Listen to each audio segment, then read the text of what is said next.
അത് നമ്മുടെ റിസർച്ചിൽ തന്നെ ഏറ്റവും ഇമ്പോർട്ടന്റ് ആയതും ഒരുപാട് ക്വസ്റ്റ്യൻസ് വരുന്ന ഒരു ഏരിയ തന്നെയാണ് നമ്മുടെ സ്കെയിൽസ് ഓഫ് മെഷർമെന്റ് എന്ന് പറയുന്നത്.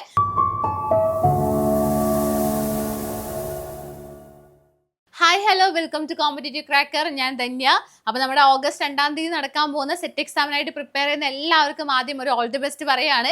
അപ്പോൾ എല്ലാവരും നന്നായിട്ട് തന്നെ പഠിക്കുക. അതുപോലെ തന്നെ ഇനി അടുത്ത സെറ്റ് എക്സാമിന് എനിക്ക് പഠിക്കാൻ വയ്യ, അല്ലെങ്കിൽ അത് എനിക്ക് എഴുതാൻ വയ്യ എന്നുള്ള രീതിയിൽ ഇത്തവണ തന്നെ നിങ്ങൾ ക്ലിയർ ചെയ്യാനായിട്ട് ശ്രമിക്കുക. ഇനി എന്നെക്കൂടെ ഈ ഒരു ബുക്ക് തുറക്കാൻ വയ്യ, അപ്പോൾ ഇത്തവണ തന്നെ ഞാൻ എന്തെങ്കിലും ചെയ്ത് ഇതൊന്ന് പാസ്സായി എടുക്കും എന്നൊരു രീതിയിൽ നിങ്ങൾ നന്നായിട്ട് തന്നെ കോൺഫിഡൻ്റ് ആയിട്ട് പഠിക്കാനായിട്ട് ശ്രമിക്കുക കേട്ടോ. ഇനി ഇൻ കേസ് എന്തെങ്കിലും കാരണം കൊണ്ട് പഠിക്കാൻ പറ്റാത്തവർ, അല്ലെങ്കിൽ വല്ലപ്പോൾ ഹെൽത്ത് ഇഷ്യൂസോ അങ്ങനെയൊക്കെ വന്ന് പഠിക്കാൻ പറ്റിയില്ല എന്നുള്ളൊരു വിഷമിക്കണ്ട. ഇനിയിപ്പോൾ ഞാൻ പറഞ്ഞത് കേട്ട് അത് ടെൻഷൻ ആവണ്ട. എന്ത് ചെയ്താൽ മതി, അടുത്ത എക്സാമിന് പ്രിപ്പയർ ചെയ്താൽ മതി. അല്ലാതെ ഇത്തവണ കുറച്ച് കഷ്ടപ്പെട്ട് പഠിച്ചവരുണ്ടാവുമല്ലോ, അവരെന്തായാലും ഇത്തവണ തന്നെ നേടിയെടുക്കണം എന്നുള്ളതാണ് ഞാൻ പറയുന്നത്. സോ എല്ലാവർക്കും ഓൾ ദി ബെസ്റ്റ്.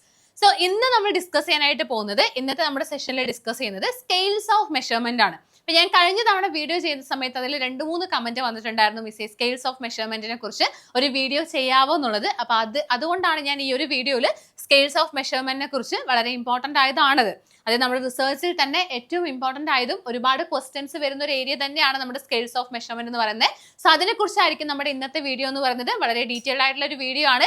ഇഷ്ടംപോലെ ക്വസ്റ്റ്യൻസും കൊണ്ടുവന്നിട്ടുണ്ട്. നമ്മുടെ സെറ്റിന് ചോദിച്ചതും അതുപോലെ തന്നെ വേറെ എക്സാംസിന് ചോദിച്ചിട്ടുള്ള ക്വസ്റ്റ്യൻസ് ഒക്കെ ആയിട്ടാണ് ഞാൻ ഇന്ന് വന്നിരിക്കുന്നത്. സോ നിങ്ങൾ വീഡിയോ സ്കിപ്പ് ചെയ്യാതെ തന്നെ കാണാനായിട്ട് ശ്രമിക്കുക. അതുപോലെ തന്നെ ഞാൻ ഓരോ ക്വസ്റ്റ്യൻ ലാസ്റ്റ് കാണിക്കുന്ന സമയത്ത് നിങ്ങൾ സ്വന്തമായിട്ടൊന്ന് ആൻസർ ചെയ്യുക കേട്ടോ. സ്വന്തമായിട്ട് ആൻസർ ചെയ്യുക, നിങ്ങൾക്ക് കിട്ടും. കാരണം ഞാൻ ആദ്യം അതിന്റെ ഒരു കോൺസെപ്റ്റും കാര്യങ്ങളൊക്കെ പറഞ്ഞതിന് ശേഷമാണ് ക്വസ്റ്റ്യൻസിലോട്ട് വരുന്നത്. സോ നിങ്ങൾക്ക് എന്തായാലും കിട്ടും. സോ ഫുൾ മാർക്ക് എന്തായാലും കിട്ടും. ഫുൾ മാർക്ക് കിട്ടിയവര് വീഡിയോന് താഴെ ഒന്ന് കമന്റ് ചെയ്യണം. ഓക്കെ ആണല്ലോ? അപ്പൊ കഴിഞ്ഞ വീഡിയോയുടെ താഴെ കുറെ പേര് ഫുൾ മാർക്ക് കിട്ടി എന്നൊക്കെ കൊണ്ട് കമന്റ് ചെയ്തു. അപ്പോൾ എന്തായാലും ഗ്രേറ്റ്, നന്നായിട്ട് പഠിക്കുന്നുണ്ട് എന്നാണ് അതിന് അർത്ഥമാക്കുന്നത് അല്ലെ. അപ്പോൾ അതുപോലെ തന്നെ നന്നായിട്ട് പഠിക്കാൻ ശ്രമിക്കുക. എക്സാമിനും കൂടെ പാസ്സാവാൻ സാധിക്കട്ടെ എന്നും കൂടെ ആശംസിക്കുകയാണ്. സോ സ്കെയിൽസ് ഓഫ് മെഷർമെന്റ് എന്താണ് ഒരു സ്കെയിൽ എന്ന് പറയുന്നത്? ഞാൻ വളരെ ബേസിക് ആയിട്ടുള്ള കാര്യത്തിൽ നിന്ന് തുടങ്ങുന്നില്ല. സ്കെയിലൊക്കെ നിങ്ങൾക്ക് എന്തായാലും അറിയാം. A scale is a device or an object used to measure or quantify any event or another object ആണ്. സാധാരണ നമ്മൾ മെഷർ ചെയ്യാൻ യൂസ് ചെയ്യുന്ന ഒരു ഒബ്ജക്റ്റ് അല്ലെങ്കിൽ ഡിവൈസ് ആണ് നമ്മുടെ സ്കെയിൽ എന്ന് പറയുന്നത്. പക്ഷെ റിസർച്ചിൽ എന്താണ് ഒരു സ്കെയിൽ, അല്ലെങ്കിൽ റിസർച്ചിലെ സ്കെയിൽ എന്താണെന്ന് ഉദ്ദേശിച്ചു കഴിഞ്ഞാൽ ഇവിടെ നമുക്ക് കുറെ ടൈപ്പ് ഓഫ് വേരിയബിൾസ് ഉണ്ട് അല്ലെ. ഇപ്പൊ കണ്ടിന്യൂസ് വേരിയബിൾസ് ഉണ്ട്, കാറ്റഗറിക്കൽ വേരിയബിൾസ് ഉണ്ട്. എന്താണ് ഇതിന്റെ ഡിഫറൻസ് പറയുന്നത്? കാറ്റഗറിക്കൽ വേരിയബിൾസ് പറയുമ്പോൾ ഇപ്പൊ നമ്മുടെ കളർ ആയിക്കോട്ടെ, നമ്മുടെ ഭംഗി ആയിക്കോട്ടെ, അല്ലെങ്കിൽ ഒരു മുടിന്റെ ഒരു ടെക്സ്ചർ ആയിക്കോട്ടെ, അതൊന്നും നമുക്ക് എന്ത് ചെയ്യാൻ പറ്റില്ല. കൃത്യമായിട്ട് നമുക്ക് മാത്സ് ഒക്കെ യൂസ് ചെയ്ത്, നമ്മുടെ സ്റ്റാറ്റിസ്റ്റിക്കൽ ടെസ്റ്റ് ഒന്ന് യൂസ് ചെയ്ത് നമുക്ക് എന്ത് ചെയ്യാൻ പറ്റില്ല, മെഷർ ചെയ്ത് എടുക്കാനായിട്ട് സാധിക്കില്ല. അല്ലെങ്കിൽ അവിടെ ഒരു ബയാസ് വരും എന്നൊക്കെ പറയാം. ഇപ്പൊ ഞാൻ പറയുകയാണെന്നുണ്ടെങ്കിൽ ഇതാണ് ഇവിടെ ഫസ്റ്റ് പൊസിഷൻ കൊടുക്കണ്ടേ, ഈ കുട്ടിയാണ് ഏറ്റവും ഭംഗി കൂടുതൽ എന്നൊക്കെ പറഞ്ഞ് ഞാൻ പറയുന്ന പോലെ ആയിരിക്കില്ല മറ്റൊരാൾ പറയുന്നത്. സോ അത്തരത്തിലുള്ള വേരിയബിൾസിനെയൊക്കെയാണ് നമ്മൾ എന്ത് പറയുന്നത്, കാറ്റഗറിക്കൽ വേരിയബിൾസ് എന്ന് പറയുന്നത്. പക്ഷെ കണ്ടിന്യൂസ് വേരിയബിൾ എന്ന് പറയുമ്പോൾ നമുക്ക് മെഷർ ചെയ്യാൻ പറ്റുന്ന വേരിയബിൾസിനെയാണ് കണ്ടിന്യൂസ് വേരിയബിൾ എന്ന് പറയുന്നത്.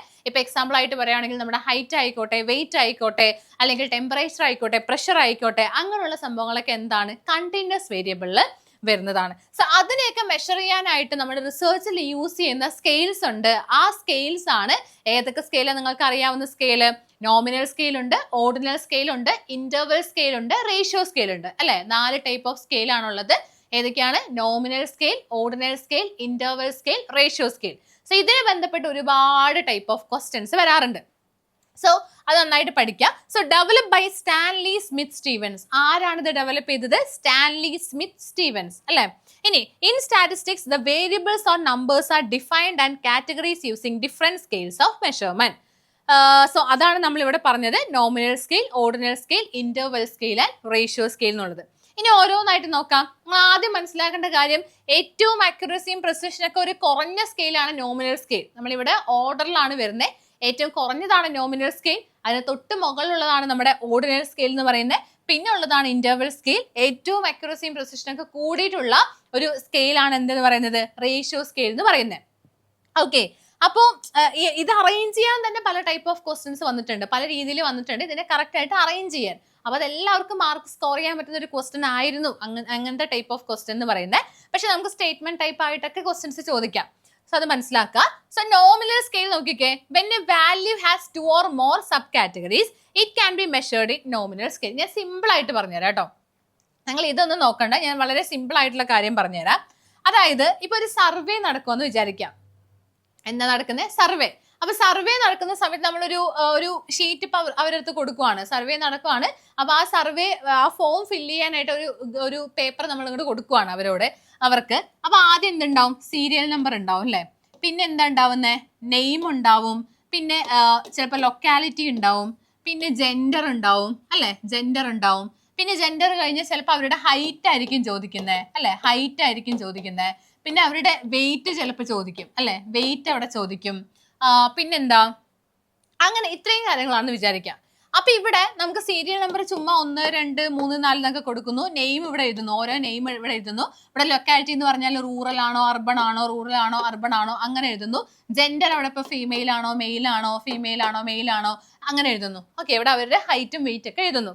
അപ്പൊ ഇതിൽ ആദ്യം ഞാൻ ഇവിടെ കാണിച്ച സാധനങ്ങളാണ് നമ്മുടെ നോമിനൽ സ്കെയിൽ കൊണ്ട് മെഷർ ചെയ്യാൻ പറ്റുന്നത്. നോമിനൽ എന്ന് പറഞ്ഞാൽ ജസ്റ്റ് നെയിം ഓൺലി എന്നുള്ളൊരു മീനിങ് ആണ്. നെയിം ഓൺലി, പേര് മാത്രമേ ഇവിടെ ഉള്ളൂ അല്ലെ. പേരെന്ന് പറയുമ്പോൾ ഇവിടെ നമുക്ക് എന്ത് ചെയ്യാൻ പറ്റില്ല, നമുക്ക് ഇതിനെ അറേഞ്ച് ചെയ്യാനോ ഓർഡർ ആക്കാനോ മെഷർ ചെയ്യാനോ ഒന്നും സാധിക്കില്ല. അതാണ് നോമിനൽ സ്കെയിൽ എന്ന് പറയുന്നത്. നോക്കിക്കേ, നോമിനൽ സ്കെയിൽ കൊണ്ട് മെഷർ ചെയ്യാൻ പറ്റുന്ന സാധനങ്ങൾ. അതായത് ഇവിടെ പേര് കൊടുക്കുന്നു. ഇപ്പൊ ഇവിടെ പേര് എന്റെ ധന്യ എന്നല്ലേ പേര്, ധന്യ എന്ന് കൊടുക്കുന്നു. ഇവിടെ ഇപ്പൊ ശ്രീജ എന്ന് കൊടുക്കുന്നു. ഇപ്പൊ ഇവിടെ ഒന്നാണ്, എനിക്ക് 1ാം സ്ഥാനത്താണ് ധന്യ എന്ന് പറഞ്ഞാൽ അവിടെ ഞാൻ 1ാം റാങ്ക് വരും നല്ല അർത്ഥം അല്ലെ. അതൊന്നും അർത്ഥാക്കുന്നില്ല. ജസ്റ്റ് അതൊരു സീരിയൽ നമ്പർ ആണ് അല്ലെ, ജസ്റ്റ് ഒന്ന് അവിടെ കാണിക്കാനായിട്ട് കൊടുക്കുന്നതാണ്. അപ്പൊ ഇങ്ങനെയുള്ളതിനെ മെഷർ ചെയ്യുന്നതാണ് നോമിനൽ സ്കെയിൽ എന്ന് പറയുന്നത്. ഓക്കെ, ഇതാണ് nominal scale.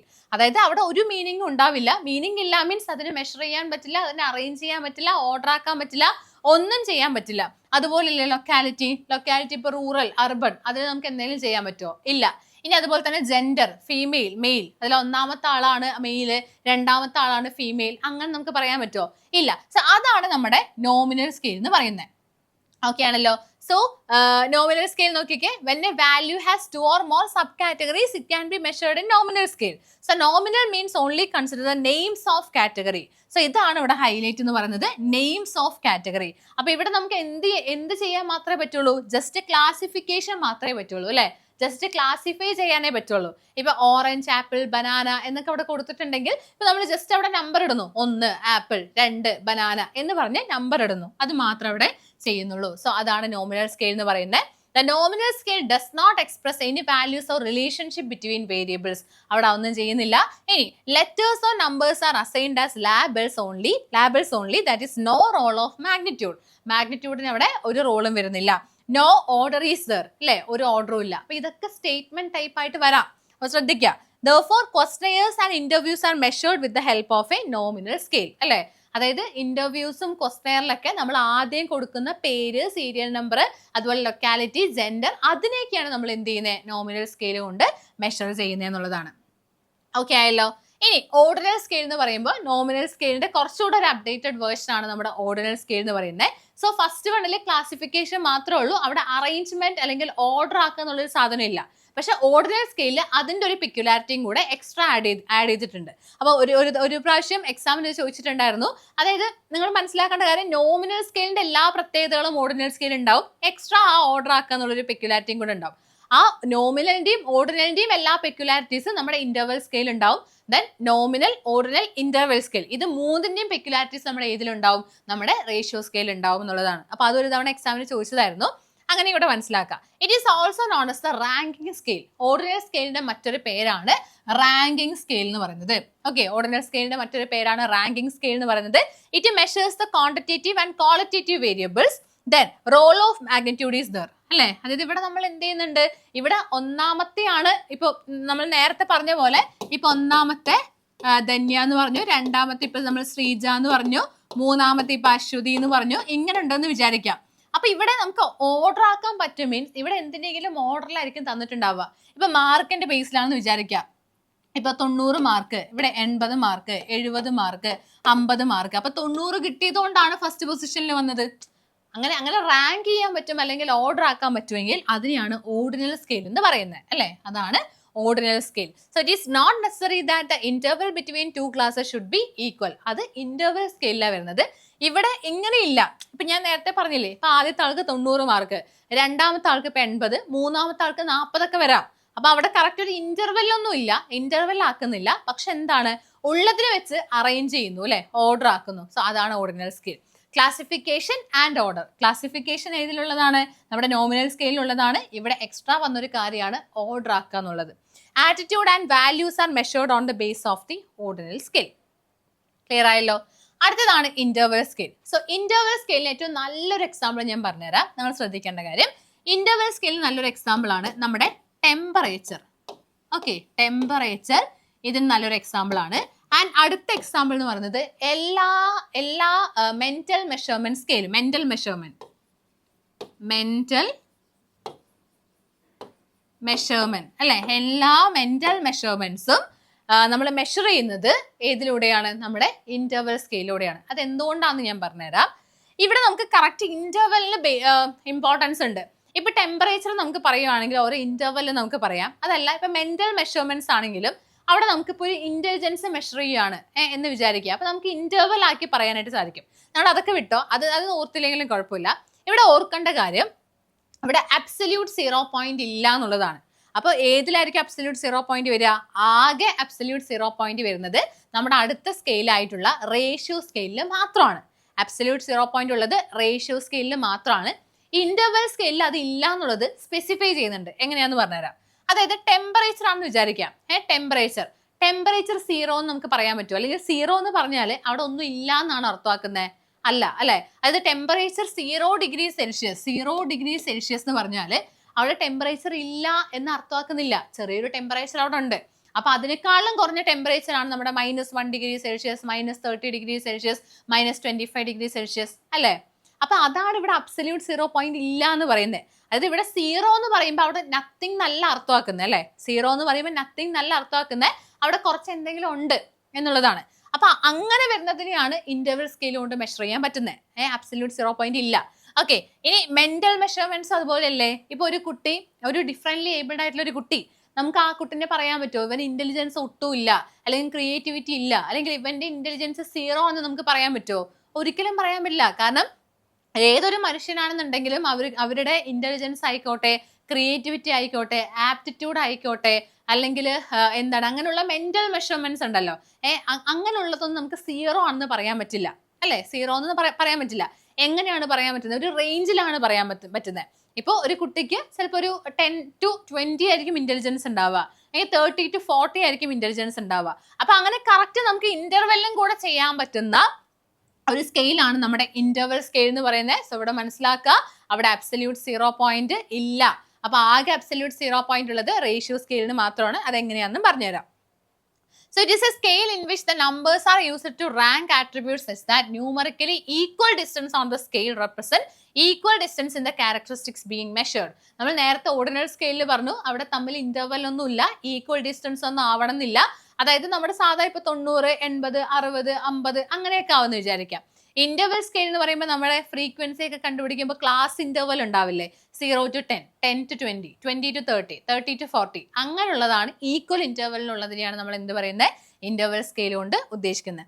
Intelligence and aptitude test is measured within an interval scale. കണ്ടോ, ഇന്റലിജൻസും ആപ്റ്റിറ്റ്യൂഡ് ടെസ്റ്റും അതുപോലെ തന്നെ ടെമ്പറേച്ചറും എല്ലാം നമുക്ക് എന്ത് ചെയ്യാം? ഈ ഇന്റർവെൽ സ്കെയിൽ കൊണ്ട് മെഷർ ചെയ്യാം. It is used for mental measurements. എല്ലാ മെന്റൽ മെഷർമെന്റ്സിനും യൂസ് ചെയ്യുന്നതാണ് നമ്മുടെ ഇന്റർവെൽ സ്കെയിൽ.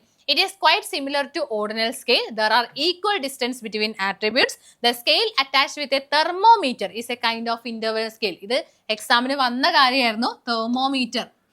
അതെന്താണ്? ഒരു കൈൻഡ് ഓഫ് ഇന്റർവെൽ സ്കെയിൽ ആണെന്നുള്ളത് എക്സാമിന് വന്നതാണ്. അപ്പൊ ഇവിടെ ഏതൊക്കെ വരും? ക്ലാസിഫിക്കേഷൻ, നമ്മുടെ നോമിനലിന്റെ പ്രത്യേകതയായിട്ടുള്ള ക്ലാസിഫിക്കേഷൻ ഉണ്ട്, ഓർഡിനലിന്റെ പ്രത്യേകതയായിട്ടുള്ള ഓർഡർ ഉണ്ട്, ആൻഡ് നമ്മുടെ ഇന്റർവെലിന്റെ പുതിയ പ്രത്യേകതയായിട്ടുള്ള ഈക്വൽ യൂണിറ്റ് എന്നുള്ളൊരു കാര്യം കൂടെ ഇവിടെ വരുന്നുണ്ട്. ക്ലിയർ ആയല്ലോ? ഇനി അടുത്ത നമ്മുടെ ഫൈനലി ഉള്ളതാണ് റേഷ്യോ സ്കെയിൽ എന്ന് പറയുന്നത്. റേഷ്യോ സ്കെയിൽ എന്ന് പറയുമ്പോൾ റേഷ്യോ എന്ന് പറഞ്ഞാൽ എന്താ? നമുക്ക് P/Q ഫോമിൽ എഴുതാൻ പറ്റുന്നതിനെയാണ് നമ്മൾ റേഷ്യോ സ്കെയിൽ എന്ന് പറയുന്നത്, അല്ലെ? P/Q ഫോമിൽ എഴുതാൻ പറ്റുന്നതാണ് റേഷ്യോ എന്ന് പറയുന്നത്.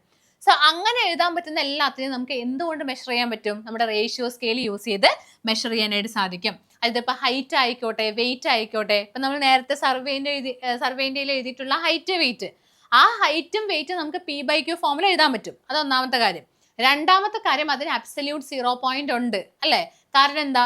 ഹൈറ്റ് 0 എന്ന് പറഞ്ഞാൽ അവിടെ ഹൈറ്റ് ഇല്ല എന്നല്ലേ അർത്ഥം, അല്ലെ? ഹൈറ്റ് 0 എന്ന് പറഞ്ഞാൽ നമുക്ക് പറയാൻ പറ്റും അവിടെ ഹൈറ്റ് 0 ഇല്ല.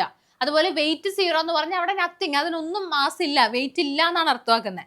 സോ അങ്ങനെ ചെയ്യാൻ പറ്റത്തിനൊക്കെ നമുക്ക് എന്ത് ചെയ്യാൻ പറ്റും, റേഷ്യോ സ്കെയിൽ യൂസ് ചെയ്ത് മെഷർ ചെയ്യാനായിട്ട് സാധിക്കും. So the ratio scale of measurements is similar to the interval scale in that it also represents the quantity and has equality of units. However, this scale also has an absolute zero, that is no numbers exist below zero. അവിടെ സീറോന് താഴെയായിട്ട് ഒന്നും exist ചെയ്യുന്നില്ല, അല്ലെങ്കിൽ zero എന്ന് പറഞ്ഞാൽ അവിടെ എന്താണ് അർത്ഥം, അവിടെ ഒന്നുമില്ല എന്നാണ് അർത്ഥമാക്കുന്നത്. ഓക്കെ, മനസ്സിലായല്ലോ. ഇനി classification order equal unit and zero. Zero എന്നുള്ളൊരു പ്രത്യേകതയാണ് ഇവിടെ വരുന്നത്. Speed and frequency as measured with the help of ratio scale. So height, weight, speed, frequency, അങ്ങനെ P/Q ഫോമിൽ എഴുതാൻ പറ്റുന്ന അബ്സല്യൂട്ട് 0 പോയിന്റ് ഉള്ള എല്ലാത്തിനും നമുക്ക് എന്ത് ചെയ്യാൻ പറ്റും, റേഷ്യോ സ്കെയിൽ യൂസ് ചെയ്ത് മെഷർ ചെയ്യാനായിട്ട് സാധിക്കും.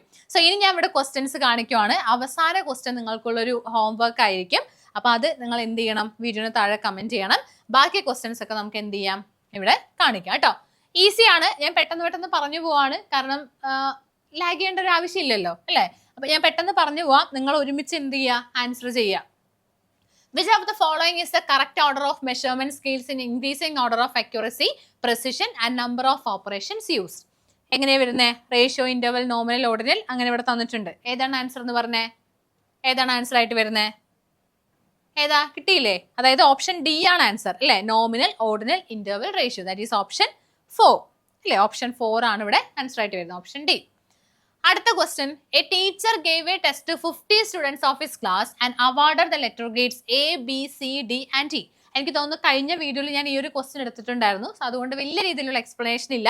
നോക്കിക്കേ, and to indicate their level of performance in hierarchical order from best to the poorest. അപ്പൊ തന്നെ മനസ്സിലായി അവിടെ ഓർഡിനൽ സ്കെയിൽ യൂസ് ചെയ്യുന്നുണ്ട് എന്നുള്ളത്. ആൻഡ് അവിടെ പേര് മാത്രമേ തന്നിട്ടുള്ളൂ. അപ്പൊ അതുകൊണ്ട് തന്നെ നോമിനൽ ആൻഡ് ഓർഡിനൽ ആണ് ആൻസർ ആയിട്ട് വരുന്നത് അല്ലെ, nominal and ordinal scale. That is option C. Next question, ഇത് നിങ്ങൾ പറയണേ, ഇത് പറയണേ കേട്ടോ. നോക്കിക്കേ, which statement is correct in relation to scales of measurement? Ratio scale is having an absolute 0 point, interval scale is having an absolute 0 point, ratio scale is used in mental measurement, interval scale is used in mental measurement. All the characteristics of ratio scale are included in the interval scale. And we have 4 options, A and C only, B and D only, A and D only, D and E only. നിങ്ങൾക്ക് വേണമെങ്കിൽ video ഒന്ന് pose ചെയ്യാം, pose ചെയ്തിട്ട് എന്ത് ചെയ്യാം, answer ചെയ്യാം. എന്നാലും ഒറ്റയ്ക്ക് ചെയ്യാൻ ശ്രമിക്കാം. സോ 2 എണ്ണമാണ് സെലക്ട് ചെയ്യേണ്ടത്. ഇവിടെ 5 എണ്ണം തന്നിട്ടുണ്ട്. അപ്പൊ നമുക്ക് 2 രീതിയിൽ ചെയ്യാം. നമുക്ക് അറിയുന്ന 2 എണ്ണം വേണമെങ്കിൽ സെലക്ട് ചെയ്യാം. ഇപ്പൊ നിങ്ങൾക്കത് അറിയുമായിരിക്കും നമ്മളിപ്പോൾ പഠിച്ചതുകൊണ്ട്. ഇനി അങ്ങനെ അല്ല, അറിയാത്തത് വരുവാണെന്നുണ്ടെങ്കിൽ നമുക്കിത് വരില്ല എന്നുള്ളതിന് നമുക്ക് എന്ത് ചെയ്യാം, എലിമിനേറ്റ് ചെയ്യാം. ഓപ്ഷൻ എലിമിനേഷൻ മെത്തേഡിലൂടെ നമുക്ക് ആൻസർ ചെയ്യാനായിട്ട് സാധിക്കും. പല ക്വസ്റ്റ്യൻസിൽ അത് ആപ്ലിക്കബിൾ ആണ്. നമുക്ക് എല്ലാം അറിയണമെന്നില്ല, ഇങ്ങനെ സെലക്ട് ചെയ്യാൻ നമുക്ക് അറിയണമെന്നില്ല. പക്ഷെ ഇത് വരില്ല എന്ന് പറഞ്ഞാൽ ഒഴിവാക്കാൻ നമുക്ക് എളുപ്പമാണ്. ഞാൻ പറഞ്ഞത് മനസ്സിലായോ? അതായത് ഇപ്പൊ ഈ ക്വസ്റ്റ്യൻ കാര്യമല്ല ഞാൻ പറയുന്നത്, നമുക്ക് ചെറുതായിട്ട് പഠിച്ചവര്, അതായത് ഇപ്പൊ ഒരു ഏരിയ നിങ്ങൾ സ്കിപ്പ് ചെയ്തു, പക്ഷെ എവിടേക്കോ ബിഎഡിലൊക്കെ പഠിച്ചൊരു ഓർമ്മ, അങ്ങനത്തെ കാര്യം ഞാൻ പറയുന്നത്. അപ്പൊ അങ്ങനെ ഉള്ളതിൽ നമുക്ക് സെലക്ട് ചെയ്യാൻ ഭയങ്കര പാടായിരിക്കും, പഠിച്ചത് ഒന്ന് ഓർത്തെടുക്കാൻ പാടായിരിക്കും. പക്ഷെ ബാക്കി ഓപ്ഷൻസ് വായിക്കുമ്പോൾ ഇത് വരില്ല എന്ന് അറിയാനായിരിക്കും കൂടുതൽ ടെൻഡൻസി ഉണ്ടാവുക. അപ്പൊ അങ്ങനെ വരില്ല എന്നുള്ളത് നമുക്ക് മാറ്റിയിട്ട് അവസാന ആൻസറിലോട്ട് എത്താനായിട്ട് സാധിക്കും. അത് ആപ്ലിക്കബിൾ ആണ്. നിങ്ങൾ മാക്സിമം അങ്ങനെ യൂസ് ചെയ്യാനായിട്ട് ശ്രമിക്കാം. എക്സാം ഹാളിൽ അതൊക്കെ ആപ്ലിക്കബിൾ ആണ് കേട്ടോ. അപ്പോൾ നോക്കിക്കേ, ratio scale is having an absolute 0 point. അത് ശരിയാണ് അല്ലെ, എ ശരിയാണെന്ന് മനസ്സിലായി. സോ എ ശരിയാണെന്ന് മനസ്സിലായി കഴിഞ്ഞാൽ നമുക്ക് എന്ത് ചെയ്യാം, ഓപ്ഷൻ 2ഉം അവിടെ എലിമിനേറ്റ് ചെയ്യാം, ഓപ്ഷൻ 4ഉം നമുക്ക് അവിടെ എലിമിനേറ്റ് ചെയ്യാം. അപ്പൊ ഇനി ഈ കാര്യം മാത്രം നോക്കിയാൽ മതി. എന്റെ കൂടെ സി ഉണ്ട്, എന്റെ കൂടെ ഡി ഉണ്ട്. സോ സി ആണോ ഡി ആണോ ശരിയെന്ന് മാത്രം നോക്കിയാൽ പോരെ. നിങ്ങൾ എന്തിനാ എല്ലാ കാര്യവും നോക്കാൻ പോകുന്നേ അല്ലെ, നമുക്ക് നോക്കേണ്ട ആവശ്യമില്ല. സി ആണോ ഡി ആണോ ശരിയെന്ന് മാത്രം നോക്കിയാൽ മതി. സോ സി എന്താ വരുന്നേ, ratio scale is used in mental measurement. D എന്താ വരുന്നേ, interval scale is used in mental measurement. ഏതാണ് മെന്റൽ മെഷർമെന്റ് യൂസ് ചെയ്യുക, ഇന്റർവൽ സ്കെയിൽ ആണ്. സോ അതുകൊണ്ട് എയും ഡിയും അല്ലെ, എയും ഡിയും ആണ് കറക്റ്റ് ആൻസർ. ബിയും സിയും ഇവിടെ തെറ്റാണ്. ഇന്റർവൽ സ്കെയിലിന് അബ്സല്യൂട്ട് 0 പോയിന്റ് ഇല്ല, റേഷ്യോ സ്കെയിലും മെന്റൽ മെഷർമെന്റ് യൂസ് ചെയ്യില്ല. പിന്നെ ഇതാണ് ഞാൻ നേരത്തെ പറഞ്ഞ കാര്യം എന്ന് പറയുന്നത്, അതും തെറ്റാണ്. അതായത് all the characteristics of ratio scale are included in the interval scale. അത് തെറ്റല്ലേ, നേരെ തിരിച്ചാണ് വേണ്ടത് അല്ലെ. നോമിനൽ, ഓർഡിനൽ, ഇന്റർവൽ, അതിന്റെ ക്യാരക്ടറിസ്റ്റിക്സ് റേഷ്യോ സ്കെയിൽ ഉണ്ടാവും, പക്ഷെ റേഷ്യോ സ്കെയിലിന്റെ തിരിച്ചുള്ളതിൽ ഉണ്ടാവില്ല. ക്ലിയർ ആയല്ലോ? സോ നമുക്ക് ആൻസർ കിട്ടി. ഏതാണ്, എ ആൻഡ് ഡി ആണ്. That is option 3. ഇനി next question, which of the following scales of measurement has true 0 point? ഒന്നില്ലെങ്കിൽ അബ്സല്യൂട്ട് 0 പോയിന്റ് എന്ന് പറയാം, അല്ലെങ്കിൽ ഈ ക്വസ്റ്റ്യനിൽ തന്ന പോലെ ട്രൂ 0 പോയിന്റ് എന്ന് പറയാം. ഏതിലാണ് ട്രൂ 0 പോയിന്റ് ഉള്ളത്? ഈസി അല്ലേ? ഓപ്ഷൻ 4 ആണ്, റേഷ്യോ സ്കെയിൽ ആണ് ആൻസർ ആയിട്ട് വരുന്നത് അല്ലേ. ഓക്കെ, ഇനി അടുത്തത് നമുക്ക് അറേഞ്ച് ചെയ്യാനായിട്ടുള്ളൊരു ക്വസ്റ്റ്യൻ ആണ്. അറേഞ്ച് ചെയ്യാനായിട്ടുള്ളൊരു ക്വസ്റ്റ്യൻ ആണ്, നോക്കട്ടെ എത്ര. ഓക്കെ ഓക്കെ ഓക്കെ, ഇത് ഈസി ആട്ടോ. അപ്പൊ ഇതിനി ഞാൻ നിങ്ങൾക്ക് ഹോംവർക്ക് തരാനൊന്നും ഇല്ല ആക്ച്വലി, കാരണം ആകെ 2 ക്വസ്റ്റ്യൻ ഉണ്ട്. ആ 2 ക്വസ്റ്റ്യൻ സിമ്പിളാ. ഇത് ഇങ്ങനെയൊക്കെ ചോദിക്കുള്ളൂ, വലിയ രീതിയിൽ ടഫ് ആയിട്ടൊന്നും ചോദിക്കില്ല. ഇനിയിപ്പോ സ്റ്റേറ്റ്മെന്റ് ടൈപ്പ് ഒക്കെ വന്നാലും നിങ്ങൾക്ക് അത് ആൻസർ ചെയ്യാൻ പറ്റും. അപ്പൊ അങ്ങനത്തെ രീതിയിൽ ചോദിക്കുന്നുള്ളൂ. So homework cancelled. ഹോംവർക്ക് നമുക്ക് വേണ്ട. വലിയ വലിയ ക്വസ്റ്റ്യൻസ് വേണമെങ്കിൽ ഹോംവർക്ക് തരാം, ഇത് വേണ്ട. പക്ഷെ നിങ്ങൾക്ക് എത്ര മാർക്ക് കിട്ടി എന്നുള്ളത് നിങ്ങൾക്ക് ഉറപ്പായിട്ടും താഴെ ഒന്ന് കമന്റ് ചെയ്യാം, അല്ലെങ്കിൽ എന്തെങ്കിലും സജഷൻസോ കാര്യങ്ങളൊക്കെ ഉണ്ടെങ്കിൽ അതും കൂടെ കമന്റ് ചെയ്യാം. So class roll number, height of students, relative position in group, IQ score of the student. ഇതിൽ നിങ്ങൾക്ക് എല്ലാം അറിയില്ല എന്ന് വിചാരിക്കാം. ഓക്കെ, എല്ലാം അറിയില്ല. ക്ലാസ് റോൾ നമ്പർ നിങ്ങൾക്ക് അറിയാം. ക്ലാസ് റോൾ നമ്പർ എന്ന് പറഞ്ഞാൽ അത് നമുക്ക് അറേഞ്ച് ചെയ്യാനോ അല്ലെങ്കിൽ അതിനെ മെഷർ ചെയ്യാനോ അല്ലെങ്കിൽ എന്താ അതിനെ ഓർഡർ ആക്കാനൊന്നും പറ്റില്ല അല്ലേ. അപ്പൊ അതെന്തായിരിക്കും? നോമിനൽ സ്കെയിൽ ആയിരിക്കില്ലേ അല്ലെ. റോൾ നമ്പർ എന്ന് പറയുമ്പോൾ നമ്പർ ആണ്, എന്ന് വെച്ചാൽ അത് കണ്ടിന്യൂസ് വേരിയബിൾ ഒന്നും അല്ല അല്ലേ. അപ്പോൾ ക്ലാസ് റോൾ നമ്പർ എന്ന് പറയുന്നത് നോമിനൽ ആണെന്ന് മനസ്സിലായി. അതായത് A2 ആണെന്ന് മനസ്സിലായി. ആൻസർ ആയി. കാരണം A2 ആണെങ്കിൽ ഒറ്റ ഓപ്ഷൻ ഇവിടെ ഉള്ളൂ, ഓപ്ഷൻ 2 ആണ്. ബാക്കി ഒന്നും നോക്കേണ്ട ആവശ്യമില്ല. ഇനി ജസ്റ്റ് എന്നാലും നോക്കാന്ന് മാത്രം അല്ലെ. അതായത് class roll number nominal, height of the students എന്ന് പറയുമ്പോൾ അവിടെ അബ്സല്യൂട്ട് 0 പോയിന്റ് ഉണ്ട്, P/Q ഫോമിലാണ്. സോ അത് റേഷ്യോ സ്കെയിൽ ആണ്. റിലേറ്റീവ് പൊസിഷൻ എന്ന് പറയുമ്പോൾ റാങ്കിങ് സ്കെയിൽ അല്ലെങ്കിൽ ഓർഡിനൽ സ്കെയിൽ ആണ്. സോ 4 ആണ്. ആൻഡ് IQ സ്കോർ എന്ന് പറയുമ്പോൾ എന്താ? അതൊരു മെന്റൽ മെഷർമെന്റ് ആണ്. അപ്പൊ അതുകൊണ്ട് തന്നെ ഇന്റർവൽ സ്കെയിലാണ് നമ്മൾ യൂസ് ചെയ്യുന്നത്.